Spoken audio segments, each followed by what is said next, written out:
It's always been kind of a gray area with alternative medicines, especially ones that are FDA allowed but not FDA approved. And that's kind of the key, is that I tell people these are FDA allowed products like supplements. They're monitored, but they're not approved like a drug. And they didn't go through that approval process like a drug to treat a specific or cure a specific disease process. However, stem cells have gotten a lot of scrutiny, especially over the last 5 years, because the word is getting out, right? It's been getting out. 10 years ago, it was kind of like the wild, wild west, where it was like, we have these stem cells and we can do anything with them, you know? And the FDA kind of was aware of it, and they were a little bit worried about it, and they kind of clamped down and they said, no, no, no, we can't use these specific types of cells, first of all. Second, if you're going to be doing the procedure in clinic, you have to, do this and have the procedure and use sterile technique. And if you're going to be using stem cells from the umbilical cord placenta, they have to come from a lab that's FDA approved. So the FDA has to actually go on site to that lab, and that lab has to pass an on-site inspection saying, yeah, this is up to code and safe.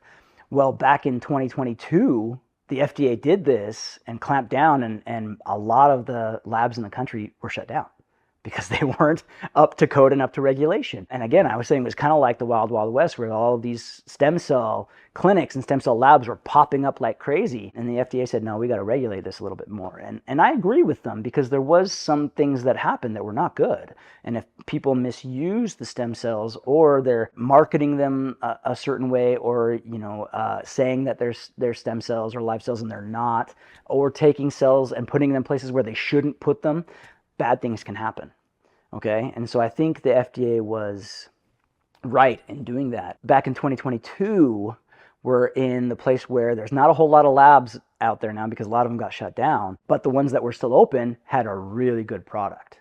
And so we were able to use those labs and really build on, okay, we still can't market these a certain way, but we know they help, we're going to help people. And now we've kind of really hit the ground running in 2024, with the FDA now relaxing the regulations on stem cells, because the labs are up to code now, and they've cracked down on the providers saying, you guys need to know what you're doing, and you can't be screwing around with this stuff and hurting people.